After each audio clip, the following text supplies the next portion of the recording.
Welcome, viewers. Yeah, I'm hoping you're having a nice day. So today we are going to see Sharia law in Kenya, and specifically because the Constitution allows the application of Sharia law in Kenya. Yeah, Article 69 of the Constitution outlines subordinate courts as magistrate courts, court martials, and Kadi courts. So Kadi courts have Sharia law is applicable in Kenya, and I don't know how that means, because Article 8 of the Constitution says there shall be no state religion, and those Kadi courts are funded by Kenyan taxpayers. So I don't know what that really means. So, but let's see. The Sharia law, the first one I have here is: theft is punishable by amputation of hands. Quran chapter 5, verse 38. As for the female of male, amputate their hands in the compassions, for they have committed as punishment from Allah. Yeah. If you steal something, unfortunately, your hands are cut off.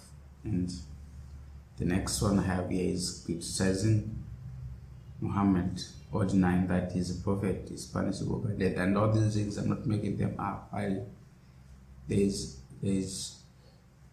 link in the description button. You can see all this and you can confirm. Right? I'm not making anything up here, and some of them you'll find them you not even believe them. So now the second point, it says in Muhammad is punishable by death or deny him. And I don't know to what extent this goes. Yeah. This is not Saudi Arabia. Maybe this sound should not be allowed in Kenya, and I don't think Kenya is a free country, and this kind of laws, I don't think they are compatible with the Kenyan ideals, right? But let's see. In Sahih Bukhari, these are one of the hadiths. Those who mocked Muhammad at Mecca were killed at Badr. Some undoubtedly died in the battle provoked by Muhammad, but the Sahih records that Abu Jahl was killed as he lay helpless, and Uka was brutally executed by Muhammad in captivity for having put his foot on him while he was praying and dropping him with a camel entrails.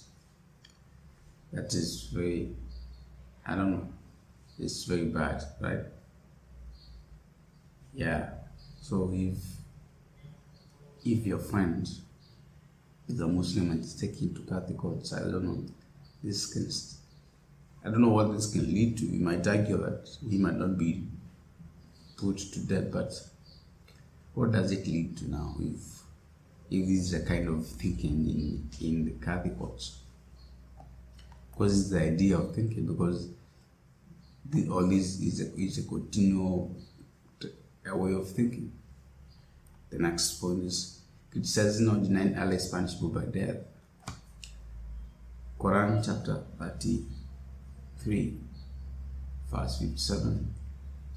Lo, those who malign Allah and His Messenger, Allah hath cast them in the world and hereafter, and hath prepared for them a doom of the disdained. And then continue. I read verse 66. No, verse 66. It says, accursed and never found, they shall be seized and killed with a terrible slaughter. Yeah, those who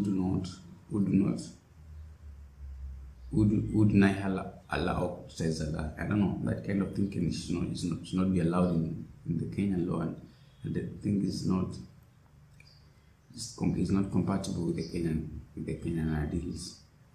Yeah. In one of the hadiths, Sahih Muslim, the Messenger of Allah said, "Who will kill Ka'b Ashraf?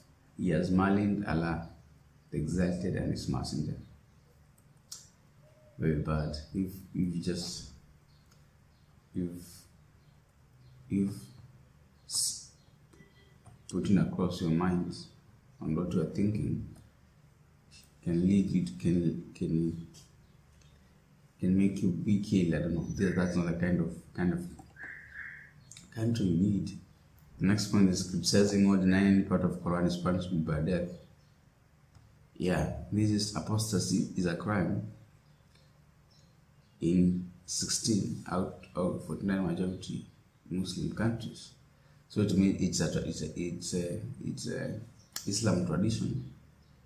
Death penalty in countries like Iran and Saudi Arabia when you draw Quran or any part of the Quran.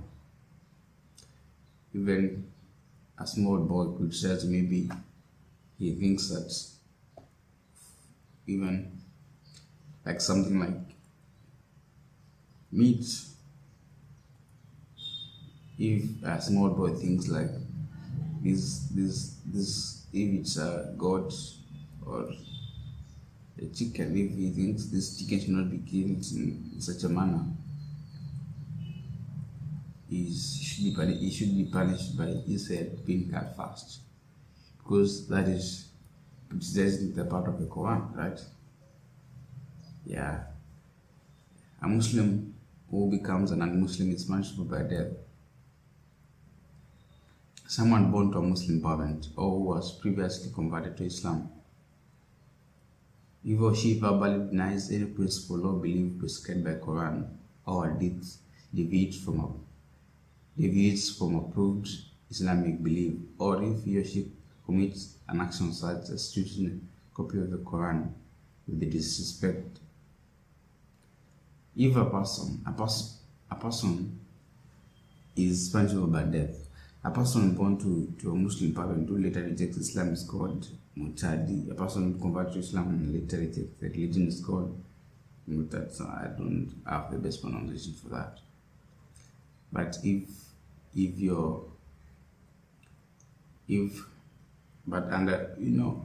I'm a Christian, and my parents always told me that I'm not a Christian until I make up my mind. And I don't know what that means when someone is born a Muslim or a Muslim parent. Born to a certain parent doesn't make you any of a Muslim or a Christian. That's why I was told that I need to make up my mind to be a Christian. And I don't know what this means. You have the right to either be a Christian or not, right? But to a Muslim, if you convert away from Muslim, or you think your ways, or you have your own ideals, then you're punished by death. I don't know what you might say that this is not what they do, but this is the line of thinking, and this is what they use. This is where they confirm, and this is where they refer their judgments. So I don't know if this kind of thinking is allowed in Kenya. A non-Muslim who leads a Muslim away from Islam is punishable by death. If you try to convert someone from Muslim, you are punishable by death. A non-Muslim man who marries a Muslim woman is punishable by death. A woman or girl who has been raped cannot testify in court against a rapist. Not until that you have 4 male witnesses. I don't know where you are going to get them from. This is from Quran chapter 24, verse 13. And actually, I was not believing these things until I had to look at the Quran myself, and I could not even believe some of these verses. I thought maybe it was something made up. It's actually true. You can even take yourself. You can download and then install after downloading. You can download from Play Store. It's the English Quran. It's very appalling to see this kind of thinking and direction of thinking and the way things are handled. I don't know. The next, a woman or girl who alleges rape without producing 4 male witnesses is guilty of adultery. Yeah, if a woman is alleges of being raped and does not produce the witnesses, is alleged of adultery. Then this is a big one. This is very true. This one you might not agree with it, but this one you are going to agree with it. A male convicted of rape can have his conviction dismissed by marrying his victim. And this is criminal codes of Iraq, Syria, Lebanon, Libya, Kuwait, Bahrain, Algeria, Tunisia, and Palestine territories provide that if an offender of rape lawfully marries the victim, any action becomes void and any investigation or other procedures discontinued if a sentence has already been passed in respect to such action. Then the sentence will be repealed. This is something very true. That's what they do in that's what makes up the judicial court. So even the same, this one is what the Kenyan constitution allows, because it talks about, I don't know, because someone is start telling me about the early taught to, and I don't know, personal status and marriage. This one is about marriage. So if you rape, like, you can profess to be a Muslim, right? And you rape a Muslim girl, then you go and marry her afterwards. And then you are taken to a Catholic court. Then if it genuinely provides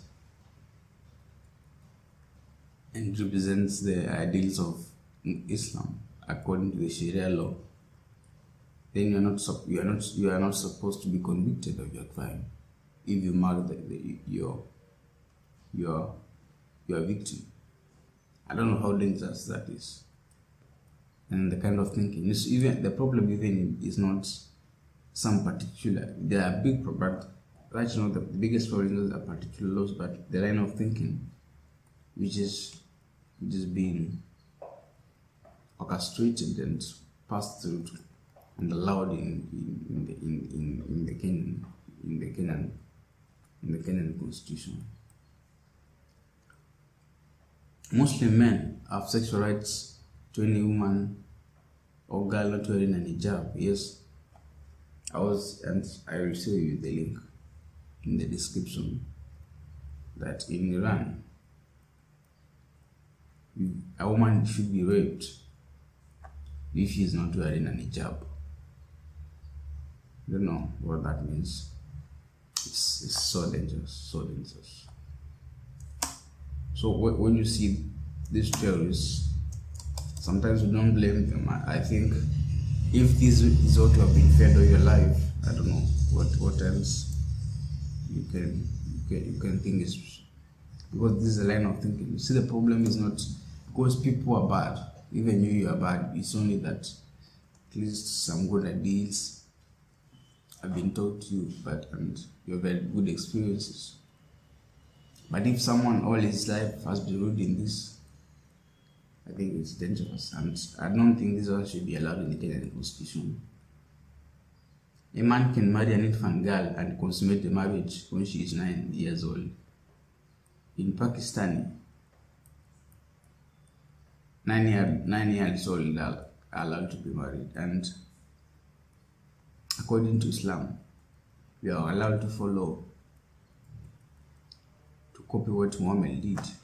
And Muhammad married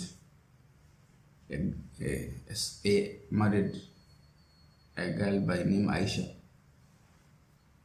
I don't know, I think she was just months old, and then when she was 9, she had sex with her. God.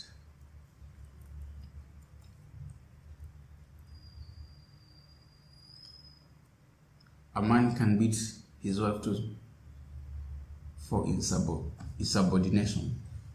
A man can beat his wife for subordination.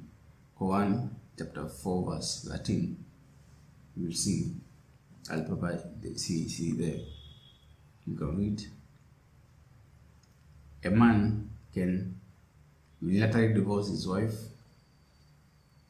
A wife needs her husband's consent to divorce.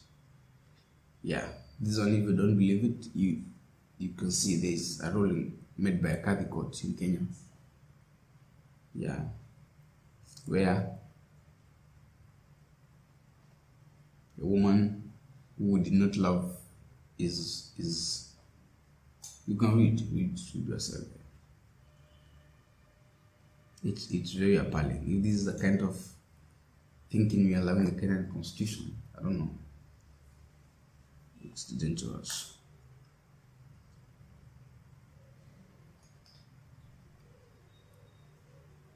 A woman cannot speak alone to a man who is not her husband or relative.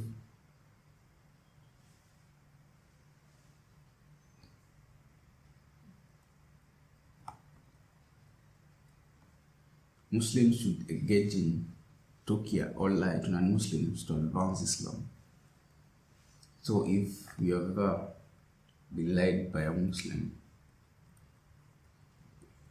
they don't take offense in that, if it's to the interest or to the interest of Islam, because that is allowed. It's a tradition called Tukia. Yeah, you are allowed to lie to a non-Muslim to advance your greed in the greed of Islam. That is, it's allowed. So I don't know what kind of thinking is allowed in the Kenyan constitution. I don't know if this is allowed. I don't think it's constitutional. But I was checking if there's, I don't know, those guys writing the constitution are not people you can really talk. I was checking if there is a way we can, because this one might not get a political will, but I was thinking if there is a way you can launch a petition and provide this kind of evidence. But even the constitution itself, because the last constitution before 2010, there was this petition where I'll show you that you can read. Yeah, the